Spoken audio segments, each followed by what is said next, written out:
आगामी कार्यक्रम प्रायोजित किया है जॉयस मायर मिनिस्ट्रीज के मित्रों और सहयोगियों ने।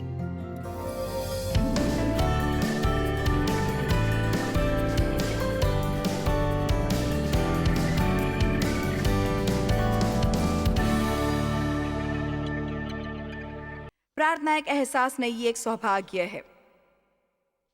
माय गुडनेस, परमेश्वर के लिए ये कितनी कमाल की बात है, जिसने सब कुछ उत्पन्न किया है, जिसके पास पूरा सामर्थ है, जो हर समय हर जगह और सब कुछ जानता है। उनका ये कहना है, तुम मेरे पास निडर होकर आ सकते हो और मुझसे मांगो जो तुम्हारी जरूरत है और जो तुम्हें चाहिए, और मैं सुनूंगा और तुम्हारी जरूरत पूरा करूंगा। ये सचमुच अच्छी खबर है। ये आपको ऐसा करने के लिए परफेक्ट होने की जरूरत नहीं है, क्योंकि जब हम यीशु के नाम पर प्रार्थना करते हैं, उस नाम में इतनी सामर्थ है। जब हम यीशु के नाम पर प्रार्थना करते हैं, हम परमेश्वर को वो प्रस्तुत करते हैं जो सब यीशु हैं, वो नहीं जो हम हैं। मैं जाकर अपने खुद के नाम पर प्रार्थना नहीं करती और मुझे उम्मीद है कि आप भी नहीं करते। हम उनके नाम पर करते हैं। प्रार्थना कई बार लोगों के लिए बोझ बन जाती है और शत्रु हमेशा हमें इस बात की तसल्ली देता है कि हम कभी सही काम नहीं कर रहे होते। क्या कभी आपको लगा या महसूस हुआ कि हालांकि आप प्रार्थना के प्रति समर्पित है, आप प्रार्थना करते हैं, पर जब आप खत्म करते हैं आप सोचते हैं कि क्या आपने ये सही किया या गलत किया? आपने प्रार्थना नहीं की, आपको वैसे करनी चाहिए थी, या आपने अच्छी लंबी प्रार्थना नहीं की। मैं खुद उनसे जूझ चुकी हूँ। मैंने कुछ सालों में सीखा है कि प्रार्थना बस सरल हो सकती है और परमेश्वर को संतुष्ट कर सकती है। उन्हें लंबी होने की ज़रूरत नहीं, उन्हें बस होना ईमानदार होना चाहिए, और ईमानदारी अच्छी चीज़ है। आप कहीं भी कभी भी प्रार्थना कर सकते हैं। जैसे मैंने पहले ही कहा, कल सुबह पहला कारण कि प्रार्थना क्यों नहीं सुनी जाती, क्योंकि लोग मांगते नहीं, तुम्हें नहीं मिलता क्योंकि तुम मांगते नहीं। मैं सोचती हूँ इस समय आप पता नहीं कितनी चीज़ों से संघर्ष कर रहे होंगे और उनके बारे में चिंतित होंगे, जिसके बारे में आप परमेश्वर से मांगने की तकलीफ भी नहीं उठाते। कितनी बातें हैं जिनके बारे में हम सोचते हैं कि शायद परमेश्वर इसमें बिल्कुल दिलचस्पी ना रखते हो या उन्हें इसके लिए समय नहीं। हम बस बड़ी बड़ी बातें ही परमेश्वर के पास ले जाते हैं। हम हर बात परमेश्वर के पास ले जाएं। और जानते, ईमानदारी से कहूँ तो जब 70 के दशक में परमेश्वर ने मेरे अतीत के जीवन को छुआ और मैं कहती हूँ मैं परमेश्वर के साथ और अधिक गंभीर रिश्ते में दाखिल हुई, एक बात जो मुझे बहुत ताजगी देती थी वो ये जानना कि परमेश्वर मेरे जीवन के हर क्षेत्र में दिलचस्पी रखते हैं। और ये बस एक सचमुच सरल या अच्छा उदाहरण है, पर परमेश्वर ने बस मुझे शुक्रवार को छुआ और मुझे अपने आत्मा से भर दिया। मैं अपनी कार में थी और मैं बस इतना ही कह सकती हूँ कि मुझे एक ऐसा महसूस हुआ कि मुझे किसी ने तरल प्रेम से भर दिया। और मुझे बीड्स भी पसंद थी। मैं सोचती थी कि बीड्स बहुत सुंदर है। मैं कहती थी, कुछ देर तक परमेश्वर के नशे में डूब गई। मैं ये कहना चाहूंगी कि जो हमेशा के लिए कायम रहा। और मैं शुक्रवार की रात को एक लीड में बॉलिंग करती थी और उस रात में बॉलिंग करने गई और मैं ठीक ठाक नहीं कर पाई। और मैं असल में परमेश्वर की आवाज़ सुनने की आदी नहीं थी। और कई बार तब भी जब हम सोचते हैं कि हम हैं तो हम इस पर विश्वास करने से डरते हैं। और मैंने स्पष्टता से अपने हृदय में आत्मा से बात करते सुना, तुम मुझसे क्यों नहीं मांगते कि मैं बॉलिंग में तुम्हारी मदद करूं? और भाई मेरी धार्मिक बुद्धि ने उसे तुरंत खारिज कर दिया। मैं परमेश्वर से मांग नहीं सकती कि वो बॉलिंग में मदद करे। खैर, मैं आगे बढ़ी और कर ही डाली और वो रात काफी अच्छी रही। एक तरह से ये लंबी यात्रा रही और ये उसका हिस्सा है जो हमारे परमेश्वर के साथ चलन को इतना एक्साइटिंग बना देता है कि वो आपके जीवन के हर क्षेत्र में शामिल रहना चाहते हैं। परमेश्वर के साथ करीबी और व्यक्तिगत रिश्ता रखना मसीह द्वारा इसे ही कहते हैं। अब हम उस रीति से अपने बलबूते पर उनके पास नहीं आ सकते, पर केवल मसीह द्वारा हम उनके पास आ सकते हैं और ये विश्वास कर सकते हैं कि दरवाज़ा हमेशा खुला है। मैं आपको कुछ बताना चाहूँगी, जब आप परमेश्वर को फ़ोन करते हैं तो आपको कभी भी सिग्नल नहीं मिलेगा बिजी का। आमीन। वे कभी नहीं सोते, वो हमेशा घर पर रहते हैं। तो पहली बात जो आपको करने की ज़रूरत है वो है कि आप परमेश्वर से मांगिए। मैं ये कल्पना कर सकती हूँ कि आप में से कुछ, चाहे आपने कुछ सुना भी ना हो, पर आज ये इस काबिल होगा, क्योंकि मेरे ख्याल से आप बहुत सी चीज़ों से संघर्ष कर रहे हैं जिनसे आपको संघर्ष करने की ज़रूरत नहीं। परमेश्वर से मांगे। दूसरी बात जो सचमुच प्रार्थना में रुकावट डाल सकती है वो है कि किसी के विरुद्ध रंजिश रखना। हम उसके बारे में अब और बात नहीं कर सकते, पर यह सच है, क्रोधित होकर सोने ना जाइए, क्रोध में ना उठिए। तीसरी बात जिसके बारे में हमने बात की थी वो था छुपा हुआ पाप। ईमानदारी से कहूं तो पाप समस्या नहीं है यदि हम इसे छुपाने की कोशिश ना करें। असल में ये समस्या है ही नहीं यदि हम इसे छुपाने की कोशिश ना करें। और सचमुच हर परमेश्वर से बात करते हैं अपने पापों के बारे में जब हम उनके दंड को स्वीकार करते हैं, या जब हम परमेश्वर के सामने अपने पापों का इकरार करते हैं। हम ये उनकी खातिर नहीं कर रहे क्योंकि वो पहले से ही सब जानते हैं, और इसलिए हम ये नहीं कहते ओ बाय द वे प्रभु कल मैं बुरा था, पर देखे ये मेरे लिए इकरार है, जैसे ये एक तरीका हो नीचे जाने और पाने का और इसे ऊपर लाने और इससे छुटकारा पाने का। और ये आश्चर्यजनक होता है जब हम इन चीज़ों से निपटते हैं। जैसे मैंने कल कहा था, सिर्फ वो चीज़ें जो अंधकार में छिपी हैं वही हम पर सामर्थ्य रखती हैं। अब पहली बात जिसकी हमें बात करनी है वो है संदेह, और कैसे संदेह हम पर प्रभाव डालता है अपनी प्रार्थनाओं के सुने जाने में। याकूब 1:5-8, याकूब अध्याय 1:5 से, पर यदि तुम में से किसी को घटी हो तो जो मेरे ख्याल से हम सब में है, तो परमेश्वर से मांगे जो देते हैं, जो बिना उल्हाना दिए सबको उदारता से देता है, जिसमें आप भी शामिल हैं। उदारता से इसका मतलब है जरूरत से कहीं ज्यादा और बिना किसी भेदभाव के। वो हमारी मदद करने में कसर नहीं छोड़ते, वो इसे करना चाहते हैं बिना उल्हाना दिए और गलतियां निकाले। भाई मैं बैठकर लंबे अरसे तक इस शास्त्र वचन को देख सकती हूँ, तो जब मैं परमेश्वर से आगे आती हूँ, हालांकि मेरे जीवन में गड़बड़ियां मेरी की हुई हैं, तो मेरे खुद की बुद्धि की घटी से आई हैं।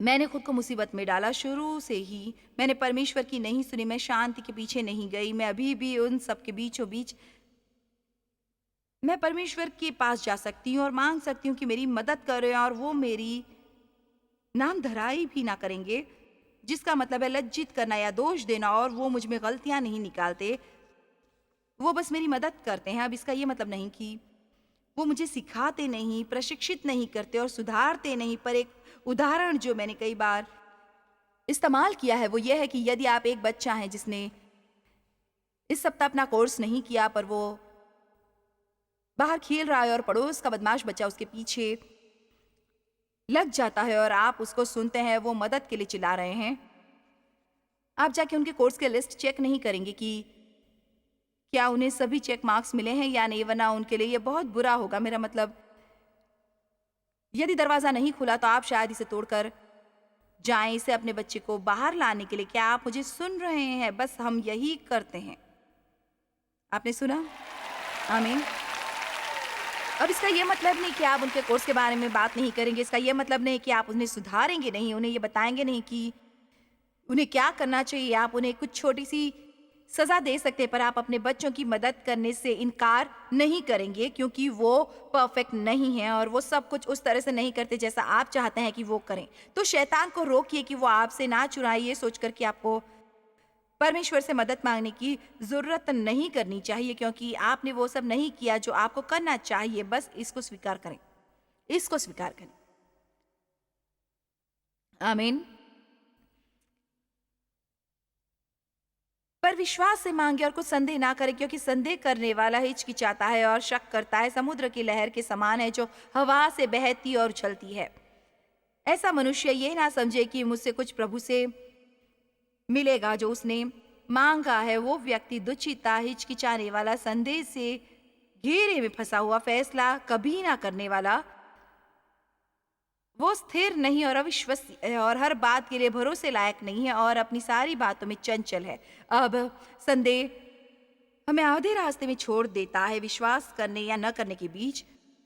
और यहाँ लिखा है कि हमें दुचिता मनुष्य नहीं बनना। तो बाइबल बात करती है आत्मा के मन के बारे में और शरीर के मन के बारे में, और मेरे ख्याल से हमें सीखना पड़ता है कि आत्मा के मन से कैसे जीना है, और वो कुछ ऐसा है जो यहाँ आपको अंदर महसूस होता है। तो कई बार ऐसे मौके आते हैं जब मैं अपने हृदय से किसी बात पर विश्वास करती हूँ, पर शत्रु मेरे दिमाग को इस्तेमाल करेगा मेरा विश्वास चुराने के बारे में। क्या आप मुझे समझ रहे हैं?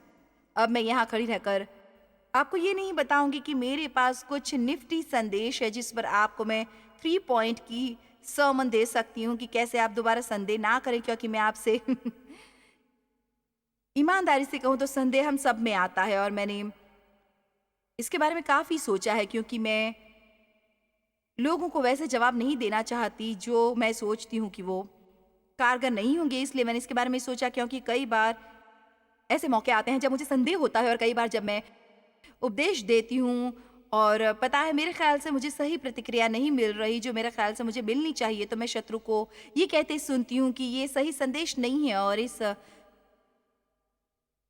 दौरान जब मैं आपको उपदेश दे रही होती हूँ तो मैं उससे कहती हूँ बकवास बंद कर, मैं इसके बारे में परमेश्वर को ढूंढूंगी और मैं यहाँ ऊपर खड़ी होकर दुचिती नहीं बनूंगी। ये महत्वपूर्ण है।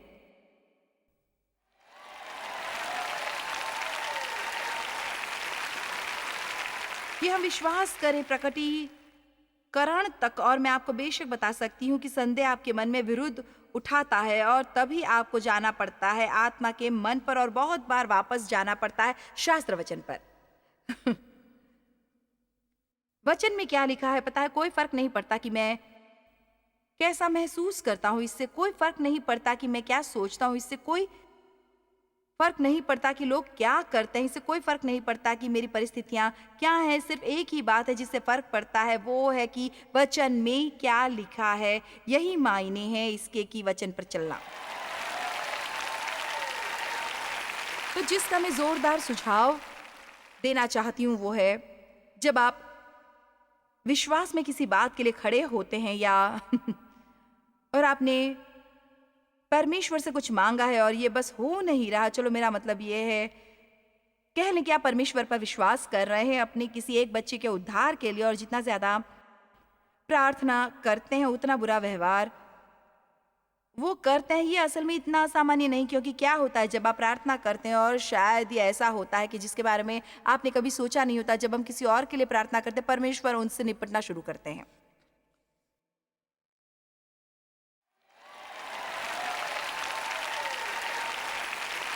और मैं आपके बारे में नहीं जानती, क्योंकि हम हमेशा बहुत अच्छा व्यवहार नहीं करते। जब परमेश्वर मेरे साथ निपट रहे होते हैं तो ये बहुत संभव है कि जब आप किसी के लिए प्रार्थना करना शुरू करते हो उससे बदतर व्यवहार करें। तब शैतान ये चाहता है कि आप ये सोचे बेशक ये काम नहीं कर रहा, पर आपको ये कहने की जरूरत है, और मैं कह रही हूं कि कहो कि हमें अपने मुंह का इस्तेमाल करने की जरूरत है। सही चीजों का इस्तेमाल करने के लिए आपको ये कहने की जरूरत है, तुम बस अपने ये शक लो और वापस नर्क में जाओ जहां से तुम आए हो, क्योंकि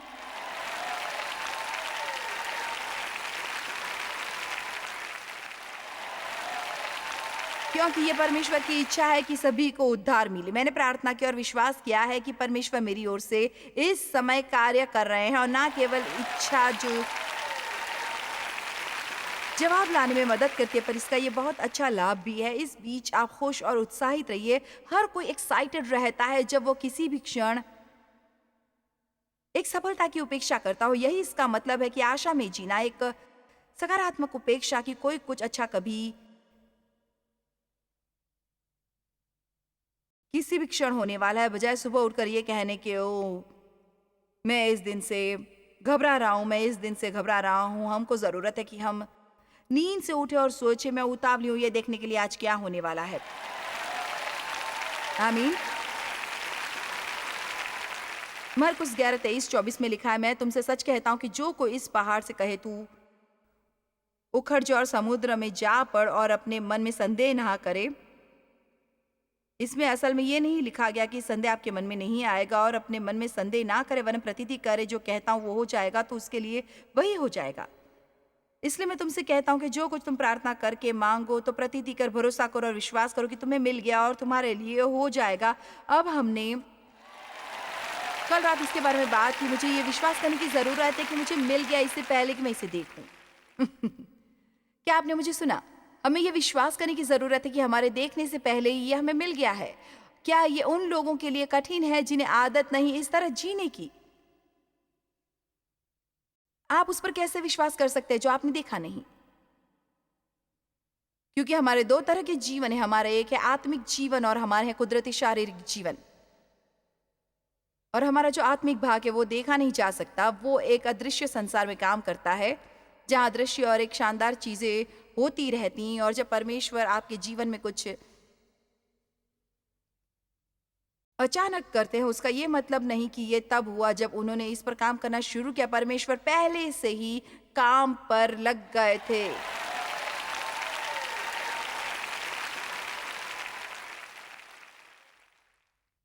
हम छोटे बच्चों की तरह हैं जो अपने खेल खेलने का दिखावा करते हैं। उनके छोटे अदृश्य मित्र होते हैं। हमारे भी एक अदृश्य मित्र है, मुझे ये बहुत पसंद है, आपको नहीं। और मैं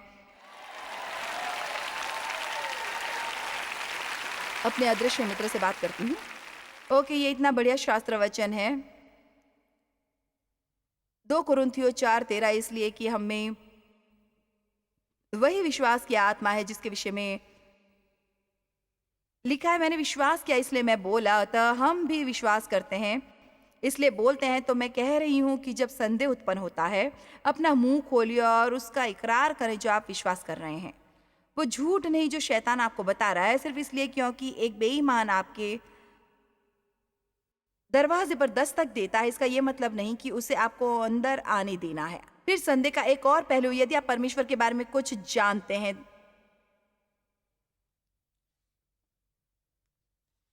आमीन, हम कम ही इस पर संदेह करते हैं कि परमेश्वर कुछ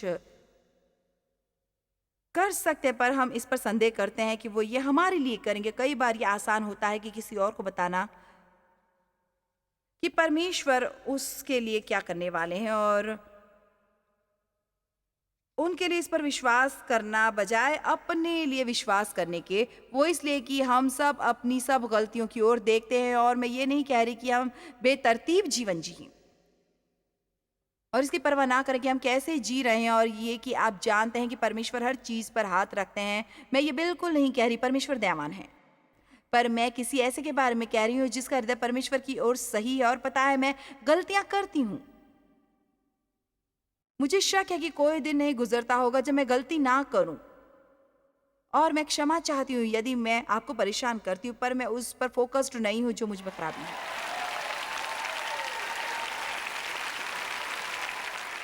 क्योंकि मैंने अपने जीवन के बहुत सारे वर्ष जाया किए हैं ये सोचते हुए कि मुझ में क्या खराबी है, और हम जानते हैं हम ऐसा करते हैं, और हर छोटी छोटी बात की इन्वेंटरी लेकर कि मुझ में क्या खराबी है, और मैंने वो छोड़ दिया। क्योंकि मैं जो कुछ भी हूँ मैं मसीह में हूँ, और मैं जो नहीं हूँ मैं फिर भी मैं मसीह में हूँ। और यदि मैं अच्छा करती हूँ क्योंकि वो मुझे सामर्थ्य बनाते हैं, और यदि मैं कुछ बुरा करती हूँ केवल वही एकमात्र है जो मुझे क्षमा कर सकते हैं। और मैं परमेश्वर का दंड चाहती हूँ। मैं जानना चाहती हूँ जब मैं गलत काम कर रही हूँ। मैं परमेश्वर का धन्यवाद करती हूँ जो वो मुझे दिखाते हैं। अब जॉयस, तुमने उस उपस्थिति में बुरा रवैया रखा। ओ धन्यवाद प्रभु, मैं उनका धन्यवाद करती हूँ क्योंकि मैं बहुत साल तक अंधकार और अज्ञानता में रही, लोगों से दुर्व्यवहार करते हुए और इससे बिल्कुल अनजान। केवल एक तरीका है जिसे आप परमेश्वर का धन्यवाद कर सकते हैं, आपको ये दिखाते हुए कि आप में क्या खराबी है। यदि आपको इसके लिए दंडित ना किया गया हो, मैंने कहा केवल एकमात्र तरीका है जिससे आप परमेश्वर का धन्यवाद कर सकते हैं, आपको ये दिखाते हुए कि, और बाइबल में लिखा है वो जो पाप से अनजान था पाप बना ताकि तुम परमेश्वर की धार्मिकता बन सको। मसीह में जहाँ पाप बहुत होता है उतना ही ज्यादा वहाँ अनुग्रह होता है। उसमें हम धर्मी ठहराए गए, उसके साथ धर्मी बने, पवित्र बने, छुड़ाए गए, आजाद किए गए।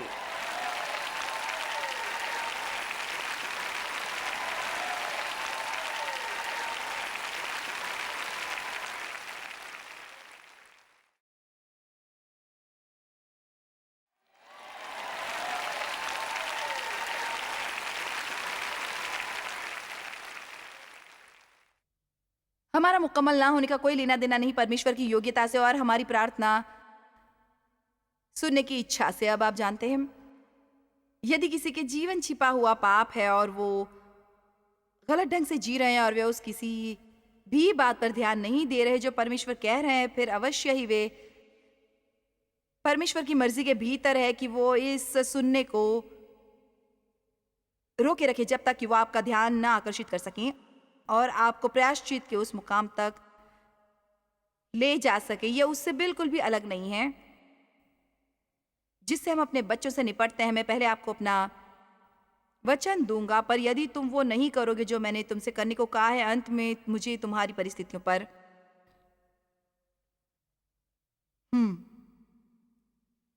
असर डालना होगा।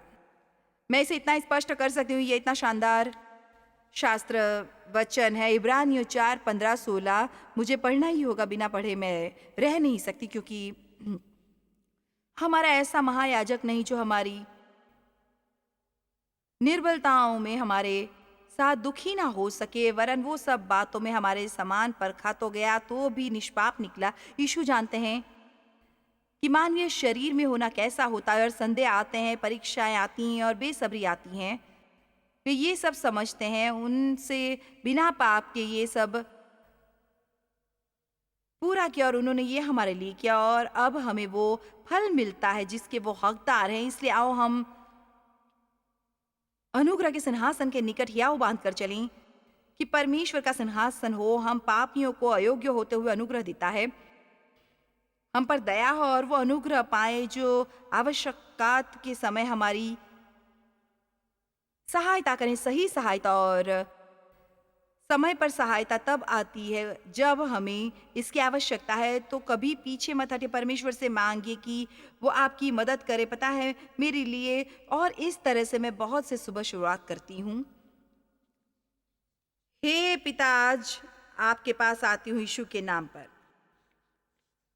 आपसे यह स्वीकार करते हुए कि मैं किसी भी अच्छी चीज के योग्य नहीं, मुझे आपकी सहायता का हक नहीं, मुझे किसी भी चीज का हक नहीं, पर मैं उनके नाम पर आती हूँ आपके सामने वो पेश करते हुए, वो सब जो वो हैं वो नहीं जो मैं हूँ।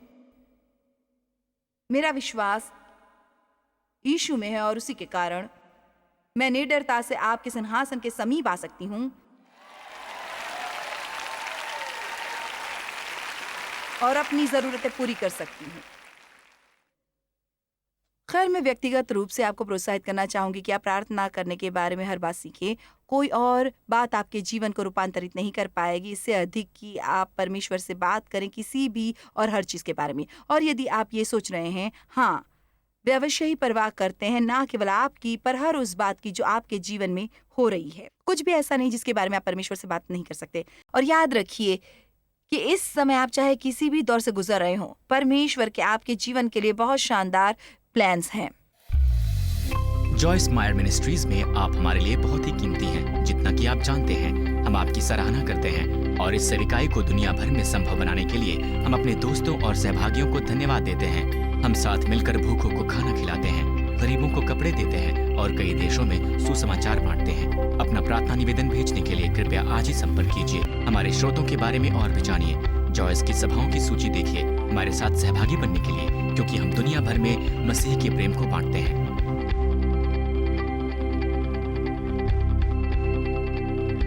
इसका खर्च उठाया है जॉयस मायर मिनिस्ट्रीज के मित्रों और सहयोगियों ने।